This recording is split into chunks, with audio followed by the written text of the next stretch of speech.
Hello everyone and welcome back to my YouTube channel Body Breakdown. मैं हूं आपकी educator Himanshi.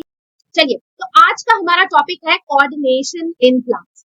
Last class में हमने डिस्कस किया था कि नर्वस टिश्यू होगा, एनिमल्स के पास नर्वस टिश्यू प्रेजेंट है, न्यूरॉन्स प्रेजेंट है। Also we discussed about the human brain, central nervous system, peripheral nervous system, जिसमें brain and spinal cord and nerves के बारे में हमने डिस्कस किया था। आज हम देखेंगे कोऑर्डिनेशन इन प्लांट्स।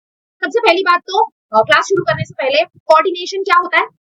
कोऑर्डिनेशन को हम बोल सकते हैं एक ऐसा process by which a body respond, है ना, या फिर एक प्लांट या एनिमल रिस्पॉन्ड करता है टुवर्ड्स द एक्सटर्नल स्टिमुलाई, जो एडिशनल इन्वायरमेंट में चेंज है, जो एक्सटर्नल इन्वायरमेंट में चेंज हुआ है, या फिर जो स्टिमुलाई है उसके अकॉर्डिंग कैसे रिस्पॉन्ड करती है बॉडी।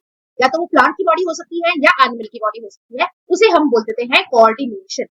ठीक बात। चलिए, अब प्लांट्स के पास तो ब्रेन नहीं होता, प्लांट्स के पास स्पाइनल कॉर्ड नहीं है, प्लांट्स के पास कोई नर्वस टिश्यू नहीं है, कोई न्यूरॉन्स नहीं है, but still they respond to the stimuli, है ना। स्टिल वो मूवमेंट शो करती, स्टिल दे मूवमेंट शो करती है ना। They respond to a stimuli. ये कैसे पॉसिबल हुआ? प्लांट्स के पास तो ऐसा कोई नर्वस सिस्टम प्रेजेंट नहीं है, उसके पास कोई सेंट्रल नर्वस सिस्टम नहीं है, उसके पास पेरिफेरल नर्वस सिस्टम नहीं है, फिर भी वो एक्सटर्नल स्टिमुलाई को डिटेक्ट करती है, जो बाहर के एनवायरमेंट में चेंज है उसको डिटेक्ट करके एक अपना रिएक्शन जनरेट करती है, एक रिस्पॉन्स जनरेट करती है। तो हाउ इज इट पॉसिबल, आज उसके बारे में हम देखेंगे। चलिए, अब हमारा चैप्टर शुरू करने से पहले हम कुछ मूवमेंट्स देख लेते हैं प्लांट्स। ठीक, प्लांट्स के अंदर कुछ मूवमेंट होते हैं। ठीक, दो तरीके से मूवमेंट पॉसिबल होते हैं प्लांट्स के अंदर। एक को हम बोल देते हैं ट्रॉपिक मूवमेंट, एक को हम बोल देते हैं नास्टिक मूवमेंट। ट्रॉपिक मूवमेंट ऐसे मूवमेंट होते हैं जिनकी डायरेक्शनल ग्रोथ होती है ना, जिनकी ग्रोथ एक पर्टिकुलर डायरेक्शन में होगी, उसे हम बोल देंगे ट्रॉपिक मूवमेंट, या उसे हम बोल देंगे डायरेक्शनल ग्रोथ। दूसरी मूवमेंट होती है nastic movement. Nastic movement non directional growth show करती है, मतलब उसकी कोई पर्टिकुलर डायरेक्शन में ग्रोथ नहीं होती। ठीक है, ये डायरेक्शनलेस या नॉन डायरेक्शनल ग्रोथ होती है प्लांट, या फिर नॉन डायरेक्शनल एक मूवमेंट होता है ऑफ द प्लांट। चलिए, अब ट्रॉपिक मूवमेंट तीन तरीके से पॉसिबल है। अगर plant response to light, light के अकॉर्डिंग अगर प्लांट रिस्पॉन्ड कर रही है ना, लाइट के टूवर्ड्स अगर प्लांट रिस्पॉन्ड करती है, तो उस मूवमेंट को हम बोल देते हैं फोटोट्रॉपिज्म। ठीक है, आपने देखा होगा कि जो प्लांट्स होते हैं दे टेंड टू मूव, या फिर दे टेंड टू ग्रो और tend to bend towards the sunlight. ठीक है, जिस डायरेक्शन में सनलाइट आती है उस डायरेक्शन में प्लांट्स बेंड कर जाते हैं। ठीक है, ये क्यों कर पाते हैं? क्योंकि ये एक मूवमेंट शो कर रहे हैं, है ना। और ये मूवमेंट कहाँ हो रही है? टुवर्ड्स द सनलाइट, सनलाइट के टुवर्ड्स हो रही है, in the direction of sunlight. तो ये एक डायरेक्शनल ग्रोथ है। ठीक, और उस ग्रोथ को या उस मूवमेंट को हम क्या बोल देते हैं? फोटोट्रॉपिज्म। ठीक बात। चलिए, next is response to gravity. जो हमारी रूट्स होती है, रूट्स कहाँ ग्रो करती है? Towards the gravity. ठीक, रूट्स कहाँ ग्रो करती है? टुवर्ड्स द ग्रेविटी, नीचे की तरफ ग्रो करती है रूट्स। तो उस मूवमेंट को हम क्या बोल देंगे? जियोट्रॉपिज्म। जब plant responds to the gravity, gravity पे जब ग्रेविटी के अकॉर्डिंग जब प्लांट रिस्पॉन्ड करता है या मूवमेंट शो करता है, उसे हम क्या बोल देते हैं? जियोट्रॉपिज्म। ठीक बात। Next is hydrotropism, response to water. जो हमारी रूट्स होती है वो रूट्स कहाँ ग्रो करती है? ग्रेविटी के डायरेक्शन में तो ग्रो करती है, और उस डायरेक्शन में ग्रो करती है जहां वाटर की प्रेजेंस होती है ना। जहां वाटर की प्रेजेंस होती है वहां पे क्या ग्रो करती है? हमारी रूट्स, प्लांट की जो रूट्स होती है वो ग्रोथ करती है। तो उस मूवमेंट को हम बोल देते हैं हाइड्रोट्रॉपिज्म। चलिए, आपको दो ट्रॉपिज्म और मैं बताती हूँ।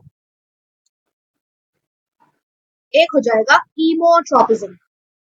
कीमोट्रॉपिज्म ये है movement of pollen tube, movement of pollen tube towards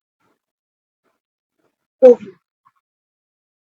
जो पोलन ट्यूब की ग्रोथ होती है ना, जो पोलन ट्यूब जब जर्मिनेट करता है तो वो एक डायरेक्शन में ग्रो करता है, या फिर एक डायरेक्शन में जर्मिनेट करता है और कहाँ जाता है? Towards the ovule. तो उसके मूवमेंट को हम क्या बोलते हैं? कीमोट्रॉपिज्म। एक और मूवमेंट है जिसे हम बोलते हैं थिग्मोट्रॉपिज्म। थिग्मोट्रॉपिज्म। बट ये पांच तरीके की मूवमेंट है जो प्लांट्स शो करती है, विच आर डायरेक्शनल ग्रोथ, जो कि डायरेक्शनल ग्रोथ शो करती है। पहला is phototropism, then we have geotropism, hydrotropism, chemotropism and thigmotropism.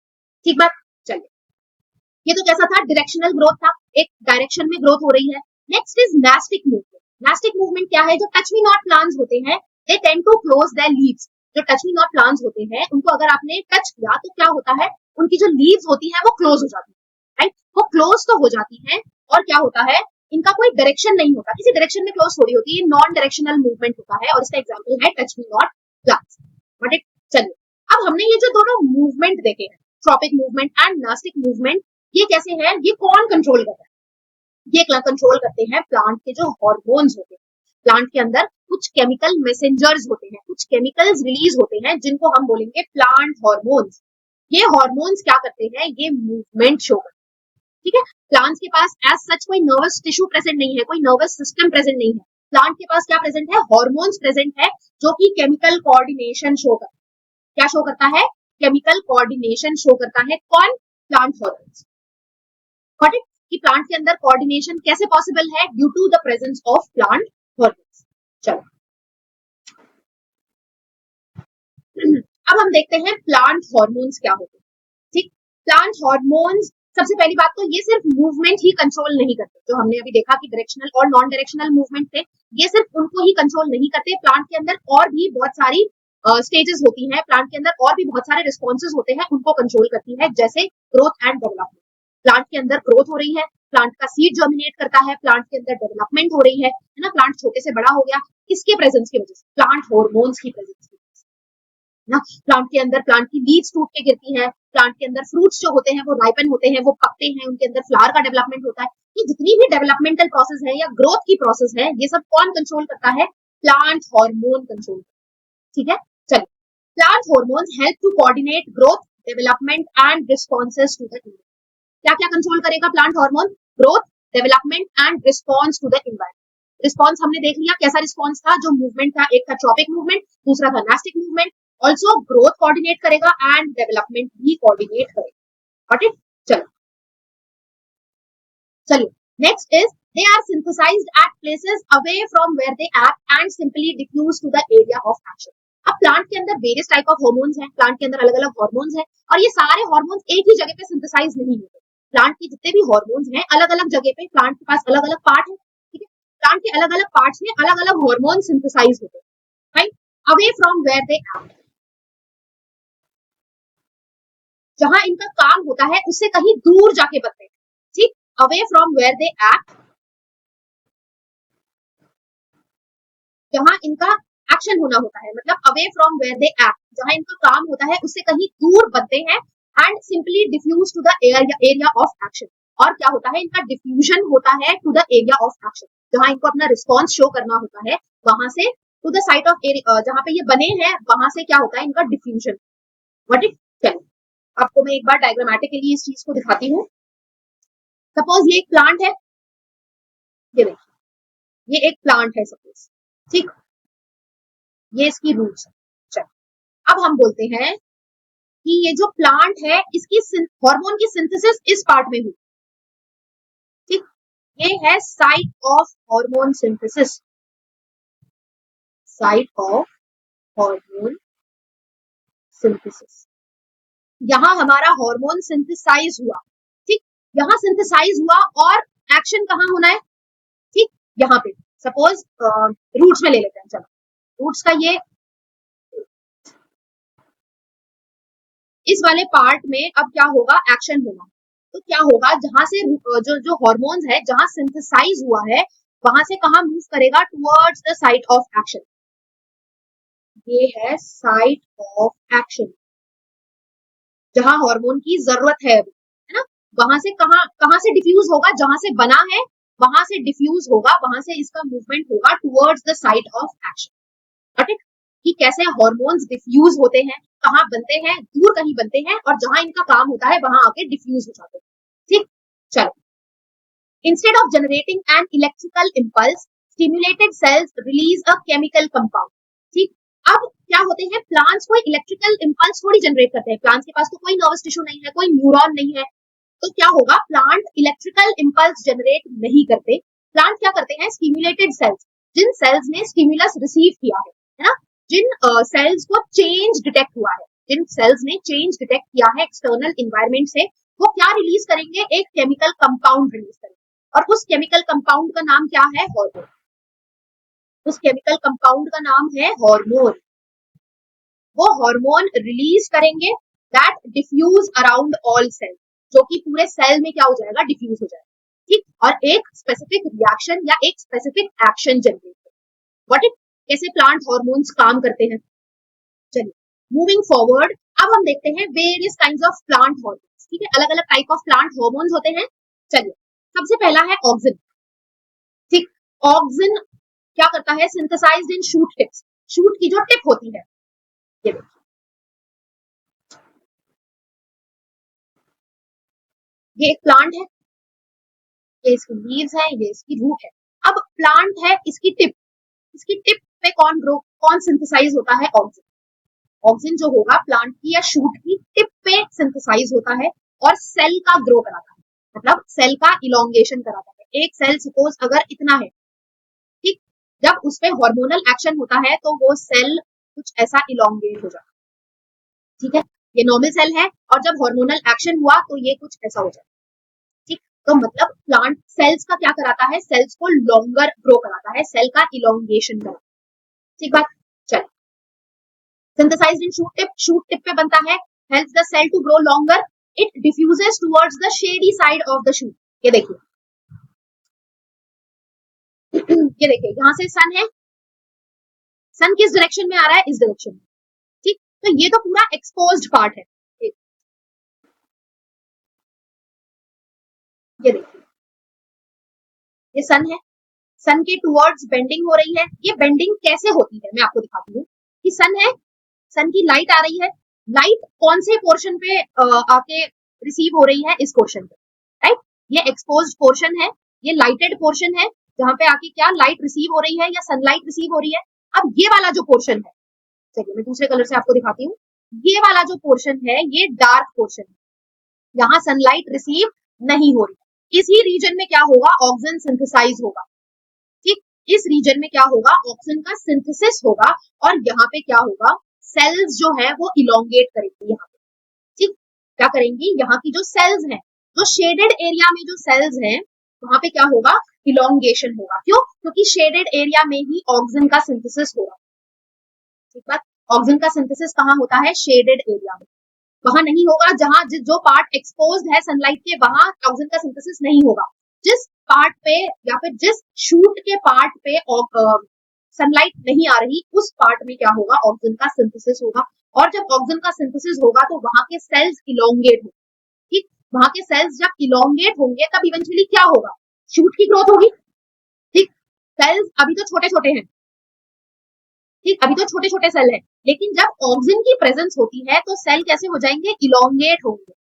और जब सेल इलोंगेट होगा तब क्या होगा, ग्रोथ होगी प्लांट के अंदर। ग्रोथ होगी तो मतलब बेंडिंग होगी स्टेम या शूट की बेंडिंग होगी टुवर्ड्स दी सनलाइट, ठीक। इसीलिए बोलते हैं कि ऑक्सीजन की प्रेजेंस में जो प्लांट होता है it shows bending, phototropism show होता है in the presence of oxygen, ठीक बात।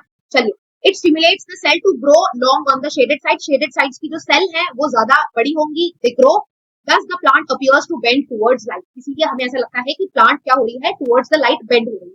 इवेंचुअली क्या हो रहा है, उसके अंदर ग्रोथ हो रही है और ग्रोथ भी कौन से साइड में होती है, सेल्स की शेडेड वाले साइड, ठीक बात। तो ये है ऑक्सीजन, ऑक्सीजन की प्रेजेंस में कैसे प्लांट ग्रो करता है, आपको समझ आई। चलिए नेक्स्ट इज गिबरेलिन। गिबरेलिन जो होता है ये स्टेम के इलोंगेशन में हेल्प करता है, ठीक। ये कहाँ बनता है, प्लांट में जो नोड्स होते हैं वहां ये सिंथेसाइज होता है और स्टेम का इलोंगेशन करता है, ठीक। स्टेम है, स्टेम के इलोंगेशन में ये हेल्प करता है। Next is cytokine. Cytokinin promotes rapid cell division, cell divide जो करता है उसको हम बोलते हैं सेल डिवीजन, सॉरी, जब सेल डिवाइड करेगा उस प्रोसेस को हम क्या बोल देते हैं, सेल डिवीजन। तो साइटोकाइनिन की प्रेजेंस में जो प्लांट होता है it shows rapid cell division, got it. Next is ethylene. Ethylene stimulates ripening of fruits, fruits में राइपनिंग होती है ना, तो किसकी वजह से होती है, इथिलिन हार्मोन की वजह से, got it. Next is abscisic acid. Abscisic acid क्या करता है, इट इनहिबिट्स ग्रोथ, ठीक। ये जो ऑक्सिन, गिबरेलिन, साइटोकाइनिन और इथिलिन है ये सब क्या करते हैं, ये ग्रोथ को स्टिमुलेट करते हैं, पॉजिटिवली एक्ट करते हैं, है ना। लेकिन जो एब्सिसिक एसिड होता है ये नेगेटिव ग्रोथ शो है, मतलब ये ग्रोथ को इनहिबिट करता है, ये ग्रोथ होने नहीं देता प्लांट के अंदर। It also causes wilting of leaves, leaves की में विल्टिंग शो करता है, ये सेनेसेंस शो करता है।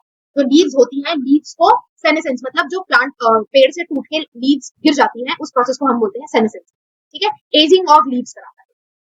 ठीक, चलिए, तो ये तो थे हमारे 5 प्लांट हॉर्मोन्स। इनके बारे में एनसीईआरटी में आपके 10th क्लास में इतना ही है इसके बारे में। ठीक, चलो हम देखेंगे हॉर्मोन्स इन एनिमल्स। अब तक हमने देखा कि प्लांट्स के अंदर कैसे हॉर्मोन्स एक्ट कर रहे थे, क्या क्या फंक्शंस कर रहे थे। अब हम देखेंगे एनिमल्स के अंदर हॉर्मोन्स कहाँ बनते हैं, कौन से पार्ट में बनते हैं और क्या क्या फंक्शन प्रोवाइड कराते हैं ह्यूमंस को। चलिए, आपने कभी ये सोचा है कि why does your height increase suddenly during your teenage years? जब आप प्यूबर्टी को रीच करते हैं, जब आप टीन एज में पहुंचते हैं, अराउंड द एज ऑफ 12-13, आपके अंदर आपको कुछ चेंजेस देखने को मिलते हैं।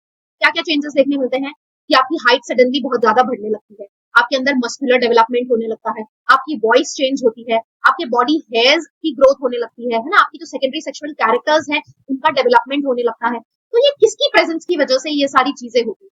सडनली अब तक तो आपको ये सारी चीजें नहीं हो रही थी, लेकिन एक एज पे आने के बाद, जो कि टीनेज होती है या प्यूबर्टी पे आने के बाद, आपको ये सडन चेंजेस देखने को मिलते हैं। तो ये क्यों देखने को मिलते हैं और किसकी वजह से देखने को मिलते हैं? ठीक, also the second question is why your heart starts beating faster when you are scared? जब आप स्कैर्ड होते हो, आपकी हार्ट बीट बहुत ज्यादा तेज हो जाती है, आप बहुत जल्दी जल्दी ब्रीद करने लगते हो। व्हाई? क्यों? किसकी प्रेजेंस में ये सारी चीजें हो रही है? राइट, तो वो आज हम देखते हैं। उन चीज का answer is plant animal hormones. जो हमारे हॉर्मोन्स होते हैं वो ये सारी चीजें कंट्रोल करते हैं। ठीक, all these changes are controlled by special chemical messengers in our body called hormones. ठीक, कुछ केमिकल मैसेंजर्स होते हैं जो ये सारे चेंजेस को क्या कर रहा है, कंट्रोल कर रहा है, और उसको हम बोल देंगे हॉर्मोन्स। ठीक, अब ये हॉर्मोन्स होंगे, इनको हम बोल देते हैं केमिकल मैसेंजर्स। पहली बात तो ये बहुत कम अमाउंट में एनिमल्स के अंदर प्रोड्यूस होते हैं, या हमारे अंदर बहुत कम अमाउंट में ये प्रोड्यूस होते हैं, जिन्हें हम बोलते हैं they are produced in trace amount. बहुत कम अमाउंट में प्रोड्यूस होते हैं, लेकिन इनका जो इफेक्ट होता है वो बहुत ज्यादा बड़ा होता है। ठीक, ट्रेस अमाउंट में प्रोड्यूस होते हैं, लेकिन इनका इफेक्ट बहुत ज्यादा बड़ा होता है और लॉन्ग लास्टिंग होता है। ठीक बात, चलिए अब देखते हैं कि our body already has a nervous system that works very fast. हमने क्या देखा था, जो हमारा नर्वस सिस्टम है वो अलग अलग हमारी एक्शंस एंड रिएक्शंस को कंट्रोल कर रहा था। इनवॉलंटरी रिएक्शंस, वॉलंटरी रिएक्शंस, हमारी मेमोरी, थिंकिंग, ठीक, रिफ्लेक्स एक्शन, ये सब कंट्रोल कर रहा था, और ये बहुत ज्यादा फास्ट वर्क कर रहे थे। ठीक, then why do we need hormones? फिर हमें हार्मोन्स की जरूरत क्यों पड़ी? जब हमारे पास ऑलरेडी नर्वस सिस्टम था, लास्ट क्लास में जब हमने नर्वस सिस्टम की फीचर्स देखे थे, फंक्शंस देखे थे, तो क्यों हमें अब क्यों हार्मोन्स की जरूरत भी है? चलिए, because not all processes need instant action. क्योंकि हमारे बॉडी में कुछ ऐसे प्रोसेसेस होते हैं जिनको इमीडिएट एक्शन की जरूरत नहीं है ना, जल्दी से उनका एक्शन होना या रिएक्शन की जरूरत हमारे बॉडी में ऐसी जरूरत नहीं है। Some processes like growth, development and reproduction requires slow and long lasting control. हमारी बॉडी के अंदर कुछ ऐसे प्रोसेसेस हैं जो कैसे होने चाहिए, स्लो होने चाहिए, जिनका लॉन्ग लास्टिंग कंट्रोल होना चाहिए, जैसे ग्रोथ, डेवलपमेंट, रिप्रोडक्शन। ये सारे इंस्टेंट रिएक्शंस की जरूरत नहीं है ना। ग्रोथ आपकी अचानक से हो जाए, डेवलपमेंट आपके अंदर अचानक से हो जाए, ये तो पॉसिबल ही नहीं है, राइट। इसीलिए हमें हार्मोन्स की जरूरत है। ठीक है, हार्मोन्स का एक्शन कैसा होता है, लॉन्ग लास्टिंग होता है, स्लो होता है। whereas on the other hand जो नर्वस टिश्यू होता है उनका एक्शन कैसे होता है, बहुत क्विक होता है, सडन होता है, और बहुत कम टाइम के लिए होता है। जैसे ये लॉन्ग लास्टिंग होते हैं, वो नर्वस टिश्यू इतने लॉन्ग लास्टिंग एक्शंस जनरेट नहीं करते, उनके बहुत शॉर्ट कंट्रोल होता है उनका। ठीक है, चलिए अब हार्मोन्स क्या होते हैं? Hormones are chemical messengers. Chemical messengers होते हैं जो कि बहुत कम अमाउंट में प्रोड्यूस होते हैं by special glands in our body. ठीक है, हमारे बॉडी के अंदर अलग अलग पार्ट में अलग अलग ग्लैंड्स प्रेजेंट होती है, और वो ग्लैंड्स क्या रिलीज करती है, हार्मोन्स रिलीज करती है। ठीक, they travel through the blood to different organs and control their activity. अब जो ये हार्मोन्स होते हैं ये डायरेक्टली ब्लड के अंदर रिलीज होते हैं, है ना। ये कोई वेसल के अंदर या ब्लड वेसल के अंदर रिलीज नहीं होते, इनके अंदर कोई डक्ट्स प्रेजेंट नहीं होती। ये जो ग्लैंड्स होते हैं ये डायरेक्टली क्या करते हैं, जो भी अपना हार्मोन्स है ये डायरेक्टली ब्लड के अंदर डिफ्यूज कर देते हैं, और ब्लड फिर इनको डिफरेंट ऑर्गन्स तक लेके जाती है और अपना एक्टिविटी फिर हार्मोन्स कंट्रोल। ठीक, the glands that produce hormones are called endocrine glands. और वो ग्लैंड्स जो कि क्या प्रोड्यूस करती है, हार्मोन्स प्रोड्यूस करती है, उनको हम बोलते हैं एंडोक्राइन ग्लैंड्स। क्या बोलेंगे? उनको हम बोलते हैं एंडोक्राइन ग्लैंड्स, याद रखना, इनको हम बोलते हैं एंडोक्राइन ग्लैंड्स। चलिए, दो तरीके की ग्लैंड्स होती है, एक होती है एंडोक्राइन ग्लैंड्स जो क्या सिक्रीट कर रही है, हार्मोन्स। ठीक, एक और ग्लैंड्स होती हैं जिनका नाम है एक्सोक्राइन ग्लैंड्स। पता है आपको एक्सोक्राइन ग्लैंड्स क्या होती है? Exocrine glands secretes digestive enzymes. Digestion में जो हमारे एंजाइम्स यूज होते हैं या डाइजेस्टिव जूसेस जो होते हैं वो कौन रिलीज करता है? एक्सोक्राइन ग्लैंड रिलीज करता है। ठीक बात, चलो। Together they form endocrine system. Endocrine glands और हॉर्मोन्स दोनों को मिला के क्या बनता है? एंडोक्राइन सिस्टम बनता है। ठीक, the glands do not have ducts. अब ये जो एक्सोक्राइन ग्लैंड्स होती हैं इनके पास कोई डक्ट नहीं होती। ये देखिए, सपोज ये हमारी कोई ग्लैंड है, ठीक, इस ग्लैंड के पास डक्ट्स नहीं होती, इससे एसोसिएटेड कोई डक्ट्स नहीं होंगी। ये क्या करती है? ये ग्लैंड है, इस ग्लैंड के अंदर जो हार्मोन बना ये डायरेक्टली डिफ्यूज कर देती है ब्लड के अंदर, है ना? डायरेक्ट डिफ्यूजन होता है इसका, direct diffusion into blood. Blood के अंदर ये डायरेक्टली डिफ्यूजन करती है, इसके पास डक्ट्स नहीं होती, नो डक्ट्स। Got it? चलिए, so the hormones go directly into the blood, directly into the blood ये हार्मोन्स रिलीज होते हैं। ठीक, चलो अब हम देखेंगे कुछ ग्लैंड्स के बारे में। मैं आपको सबसे पहले ये दिखाती हूँ, फिर हम अलग अलग ग्लैंड्स के बारे में पढ़ेंगे। एक बार यहां से देखिए, चलो ये देखिए, ये है हमारा ब्रेन, ये ब्रेन है। ठीक, अब हमारे ब्रेन के अंदर 3 एंडोक्राइन ग्लैंड्स प्रेजेंट होती है। ठीक, 3 ग्लैंड्स प्रेजेंट होती है हमारे ब्रेन के अंदर। The first one is hypothalamus, दूसरी है pituitary gland, third one is pineal gland. ठीक, इसके अंदर थोड़ी सी एडिशनल इंफॉर्मेशन है जो आपकी एनसीईआरटी के अंदर हाइपोथैलेमस नहीं है, ऑल्सो पीनियल ग्लैंड भी नहीं। ठीक, जो आपके एनसीईआरटी में है वो मैं आपको बाद में पढ़ाऊंगी। एक बार आप बाकी सारे ग्लैंड्स भी देख लीजिए फॉर फर्दर इंफॉर्मेशन। चलिए, सबसे पहला है हाइपोथैलेमस। हाइपोथैलेमस को हम क्या बोलते हैं? Master of master gland. Hypothalamus को हम क्या बोलेंगे? Master of master gland. Hypothalamus को हम बोलते हैं एक मास्टर ऑफ मास्टर ग्लैंड। ठीक, master of master gland, master gland का भी मास्टर ग्लैंड है ये हाइपोथैलेमस। हाइपोथैलेमस का काम क्या है? जितनी भी हमारे बॉडी के अंदर जितने भी एंडोक्राइन ग्लैंड्स, जितने भी हार्मोन्स रिलीज हो रहे हैं, उनका कंट्रोल किसके पास होता है? हाइपोथैलेमस के पास होता है। मतलब head of the endocrine gland हम बोल सकते हैं हाइपोथैलेमस। ठीक, और ये किसको कंट्रोल कर रहा है? बाकी जितने भी ग्लैंड्स हैं उनको कंट्रोल कर रहा है। ठीक, उनके हार्मोन्स के रिलीज को, या फिर कब रिलीज, कौन सा हार्मोन कब रिलीज होगा, कौन सा हार्मोन कब रिलीज नहीं होगा, उसको कंट्रोल करता है हाइपोथैलेमस। ठीक, next is pituitary gland. Pituitary gland को हम बोलते हैं master gland.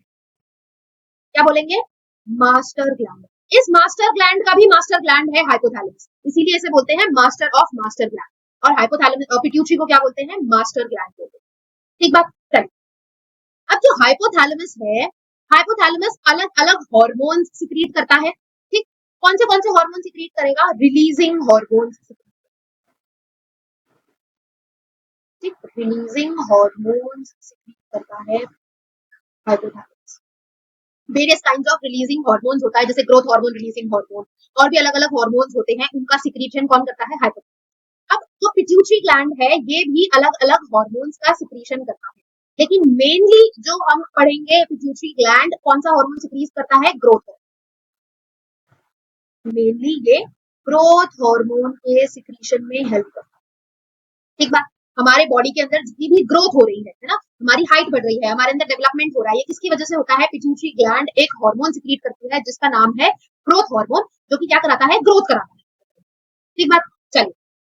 Next we have pineal gland. Pineal gland क्या करता है? कौन सा हार्मोन सिक्रीट कराता है? मेलाटोनिन। मेलाटोनिन को हम बोलते हैं स्लीपिंग हार्मोन। जब हमें नींद आती है तो हमें नींद किसकी वजह से आती है? क्योंकि हमारे बॉडी में एक हार्मोन रिलीज होता है जिसका नाम है मेलाटोनिन। ठीक, ये हार्मोन तभी रिलीज होता है जब डार्कनेस होती है ना। आपको नींद कब आती है? जब आपके रूम में अंधेरा होता है, तभी आपको नींद आती है। आपको उजाले में नींद नहीं आती, जब लाइट होती है तब हमें नींद नहीं आती। जब हमारे रूम में डार्कनेस होती है तभी ये हार्मोन का प्रोडक्शन होता है और तभी हमें क्या आती है? नींद आती है। ठीक बात, तो ये है pineal gland. Next is thyroid gland. Thyroid gland देखिए कहाँ प्रेजेंट है? जो हमारा वॉइस बॉक्स है उसके नीचे। ठीक, ये है थायराइड ग्लैंड। थायराइड ग्लैंड कौन सा हार्मोन प्रोड्यूस करती है? थायरॉक्सिन। थायरॉक्सिन प्रोड्यूस करती है थायराइड, थायराइड हार्मोन। आपने देखा होगा बहुत लोग ऐसे बोलते हैं कि हाँ इस फलाने को थायराइड हो गया, इसको थायराइड हो गया, है ना। हम बोलते हैं ना थायराइड एक तरीके की बीमारी भी है जिसमें क्या होता है? थायरॉक्सिन जो हार्मोन है उसका प्रोडक्शन बंद हो जाता है या फिर उसका प्रोडक्शन कम होने लगता है ना। वो उस ह्यूमन की बॉडी में या तो कम बन ही नहीं रहा या बहुत कम बनता है वो हार्मोन, तभी हमें क्या हो जाता है, थायराइड बीमारी हो जाती है। ठीक, ये क्या करता है, हमारे मेटाबॉलिज्म को रेगुलेट करता है, हमारे मेटाबॉलिज्म को रेगुलेट करता है और एनर्जी के सिंथेसिस में हेल्प करता है। ठीक, thyroid. Next is adrenal gland. Adrenal gland क्या रिलीज करता है, एड्रेनलिन। एड्रेनलिन एक हार्मोन है ना। और ये हार्मोन कब सिंथेसाइज होता है, तीन कंडीशन होती है, एक है फ्लाइट, एक है फ्राइट और एक है फाइट, 3F। फ्लाइट जब आप फ्लाई कर रहे हो, एक हाइट पे हो, है ना, तब। फाइट जब आप फाइट कर रहे हो तब। और एक है fright, when you are scared. ठीक, ये तीन कंडीशन है जब एड्रेनलिन रिलीज होता है। कौन सी तीन कंडीशन है, फ्लाइट, फ्राइट एंड फाइट। इस तीन कंडीशन में एड्रेनलिन रिलीज होता है। ठीक, अब ये एड्रीनल ग्लैंड जो होता है ये कहाँ प्रेजेंट है, ये देखिए, ये हमारी किडनी है। ठीक, किडनी के ऊपर प्रेजेंट होता है ये ग्लैंड, किडनी के ऊपर प्रेजेंट होता है और क्या रिलीज करता है, एड्रेनलिन सीक्रेट करता है। हमारे दो किडनीज है, दोनों किडनीज के ऊपर ये ग्लैंड प्रेजेंट होता है। ठीक बात, चलिए। ये also it also regulates metabolism and other body functions. ठीक है, ये भी मेटाबॉलिज्म को कंट्रोल करता है और जो अलग अलग बॉडी फंक्शंस है उनको रेगुलेट करेगा। ठीक बात। Next is pancreas. पैनक्रियाज दो हार्मोन सिक्रीट करता है, एक का नाम है इंसुलिन और एक का नाम है ग्लूकागॉन।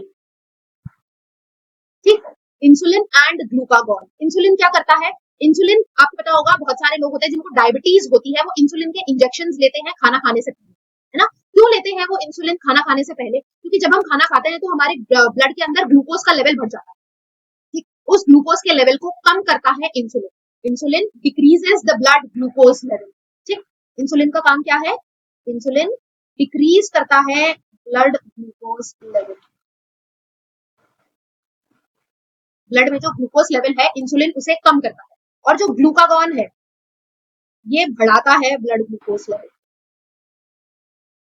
ब्लड ग्लूकोज लेवल को इंसुलिन इंक्रीज करता है।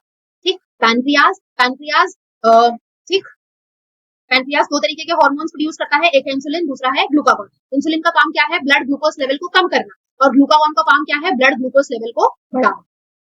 फिर वी हैव कुछ रिप्रोडक्टिव ग्लैंड्स। ठीक है, रिप्रोडक्टिव ग्लैंड्स भी प्रेजेंट होते हैं, जैसे फीमेल में ओवरीज प्रेजेंट होंगी और मेल के अंदर टेस्टिस प्रेजेंट होगा।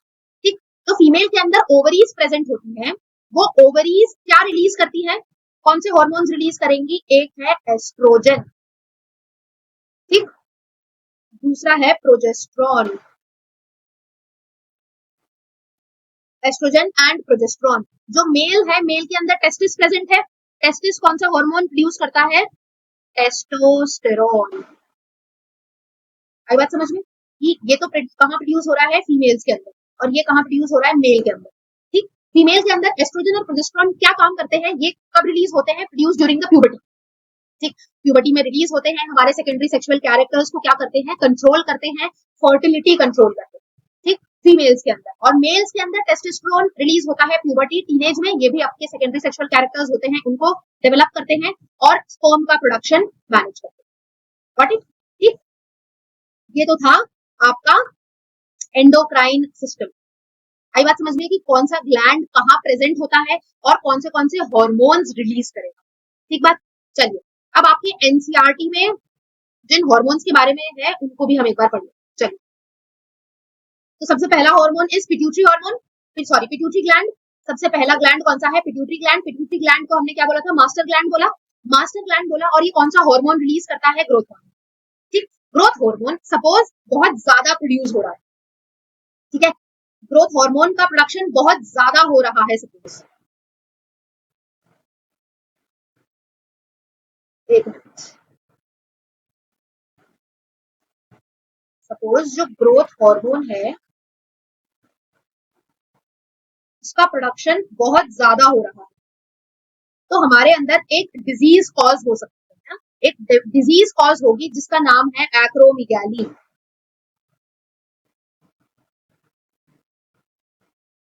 डिजीज का नाम क्या है, एक्रोमीगैली, जिसमें क्या होगा, जो ह्यूमंस होते हैं वो बहुत ज्यादा बड़े होते हैं। आपने खली को देखा है, खली कितना ज्यादा बड़ा है, उसका मस्कुलर कितना ज्यादा, उसका मस्कुलर स्टैचर कितना ज्यादा बड़ा है, उसके लिम्स कितने बड़े हैं, ठीक, तो एक्रोमेगाली एक डिजीज है। जब ग्रोथ हार्मोन का प्रोडक्शन बहुत ज्यादा होने लगता है तब ये डिजीज कॉज होती है। अब ग्रोथ हार्मोन कम भी प्रोड्यूस हो सकता है ना। ग्रोथ हार्मोन या तो प्रोड्यूस हो ही नहीं रहा या बहुत कम अगर प्रोड्यूस हो रहा है तो भी हमें डिजीज हो सकती है। उस डिजीज का नाम है ड्वार्फिज्म। ना कुछ लोग होते हैं जो जिन्होंने 25 ईयर्स 26 30 ईयर्स के होते हैं लेकिन स्टिल बहुत छोटे दिखते हैं अपीयरेंस, है ना, उनकी हाइट नहीं बढ़ पाती, तो उनके अंदर ग्रोथ हार्मोन का प्रोडक्शन इतना एडिक्वेट नहीं होता या फिर बहुत कम प्रोडक्शन हो रहा होता है, तब उनके अंदर ये डिजीज का डेवलपमेंट होता है जिसका नाम है ड्वार्फिज्म। ठीक, ड्वार्फिज्म एंड एक्रोमेगाली दो तरीके की डिजीज है। ठीक बात। चलिए, और क्या काम होता है पिट्यूटरी का। पिट्यूटरी कंट्रोल्स अदर ग्लैंड, दूसरे ग्लैंड्स को कंट्रोल करती है and it regulates growth and development. Growth और डेवलपमेंट को भी क्या करती है, कंट्रोल करती है, रेगुलेट करती है। ठीक बात। चलो नेक्स्ट देखेंगे अब थायराइड ग्लैंड। ठीक, थायराइड ग्लैंड कहाँ प्रेजेंट होगा। ठीक, ट्रैकिया के ऊपर थायराइड प्रेजेंट होते हैं, थायराइड ग्लैंड प्रोड्यूस होते हैं, पेयर में प्रेजेंट होंगे। ठीक, दोनों तरफ प्रेजेंट होते हैं। It controls metabolism, metabolism control करता है। ऑल्सो इसके डेवलपमेंट में आयोडीन की रिक्वायरमेंट है। ठीक, जब पहली बात तो ये कौन सा हार्मोन डेवलप कर रहा है, थायरॉक्सिन। थायरॉक्सिन हार्मोन की डेवलपमेंट में थायरॉक्सिन जो हार्मोन होता है उसको बनने के लिए किसकी जरूरत है, आयोडीन की जरूरत है। ठीक, तो इट रिक्वायर्स आयोडीन। अगर थायरॉक्सिन की लेवल कम हो जाए आपकी बॉडी के अंदर, थायरॉक्सिन कम बन रहा है या फिर बन ही नहीं रहा, तो हमें एक डिजीज हो जाएगी या फिर उसकी डेफिशिएंसी हो जाएगी जिसे हम बोलते हैं गॉइटर। गॉइटर में ये जो ग्लैंड्स होते हैं ये स्वेल हो जाते हैं, है ना। आपने देखा होगा बहुत सारे लोगों को ये डिजीज हो जाती है जिसमें उनका जो नेक होता है बहुत ज्यादा मोटा हो जाता है, राइट। उसको हम उस डिजीज को या उस डेफिशिएंसी को हम क्या बोलते हैं, गॉइटर बोलते हैं। ठीक, चलो next is adrenal gland. Adrenal gland कहाँ प्रेजेंट है, हमारी किडनीज है, तो किडनीज के ऊपर कोन लाइक स्ट्रक्चर होती है, ये होता है एड्रीनल ग्लैंड। इट रिलीजेस एड्रीनलीन, इसको हम बोलते हैं इमरजेंसी हार्मोन, है ना। एड्रीनलीन सिक्रीट करता है ये, और कब रिलीज करता है, मैंने आपको 3 कंडीशन बताई, 3F, फ्लाइट, फ्राइट, फाइट, है ना। इस कंडीशन में ये एड्रेनालिन रिलीज होता है और इस क्या करता है फिर, it increases the heart rate, breathing during fear, है ना। जब फ्लाइट, जब आप बहुत ज्यादा ऊंचाई पे चले जाते हो तब आपको हाइट नीचे देखते हो तब आपकी सांस फूल जाती है, आपकी हार्ट बीट तेज हो जाती है ना। जब आप फियर होते हो, जब आप स्कैर्ड होते हो तब भी आपके अंदर ये सारी चीजें होती है, आपकी हार्ट बीट बढ़ती है, आपकी ब्रीदिंग रेट बढ़ती है। ऑल्सो जब आप किसी फाइट वाली कंडीशन में होते हो तब भी आपके साथ ये सारी चेंजेस होते हैं, which is due to the presence of adrenaline. Got it. चलो नेक्स्ट ग्लैंड इज पैनक्रियास। ठीक, पैनक्रियास इंसुलिन और ग्लूकागॉन प्रोड्यूस करता है। ठीक, इंसुलिन के साथ साथ ग्लूकागॉन भी प्रोड्यूस करता है, इंसुलिन एंड, ठीक बात। कंट्रोल्स ब्लड शुगर लेवल को कंट्रोल करता है। दोनों, इंसुलिन ब्लड शुगर लेवल को कम करता है, ग्लूकागॉन ब्लड शुगर लेवल को बढ़ा देता है। अगर लैक ऑफ इंसुलिन हार्मोन है, इंसुलिन हार्मोन अगर नहीं बन रहा तो उस पेशेंट के अंदर कौन सी डिजीज हो जाएगी, डायबिटीज हो जाएगी। ठीक, क्योंकि उसके अंदर इंसुलिन सिक्रीट नहीं हो रहा या फिर उसके अंदर लैक है ऑफ इंसुलिन हार्मोन, तो क्या होगा, उसका ब्लड ग्लूकोज लेवल बहुत ज्यादा हाई रहेगा। ठीक, जिसकी वजह से उसे डायबिटीज हो जाती है। ठीक, चलो आज के लिए बस इतना ही। इस चैप्टर में यही सारी चीजें थी। हार्मोन्स थे, प्लांट के अंदर कौन से हार्मोन्स होते हैं एंड एनिमल्स के अंदर कौन से हार्मोन्स होते हैं। आई होप आपको ये लेक्चर आपके लिए इंफॉर्मेटिव रहा होगा और आपको अच्छे से समझ आ गया होगा। अगर आपको कोई भी क्वेरीज है या फिर आपको कोई टॉपिक अगर नहीं समझ आया हो या फिर अगर आपको इस चैप्टर के नोट्स चाहिए हो तो आप मुझे नीचे कॉमेंट करके बता सकते हो। And also if you like my video तो please do like, comment, share and subscribe. Thank you so much for your time.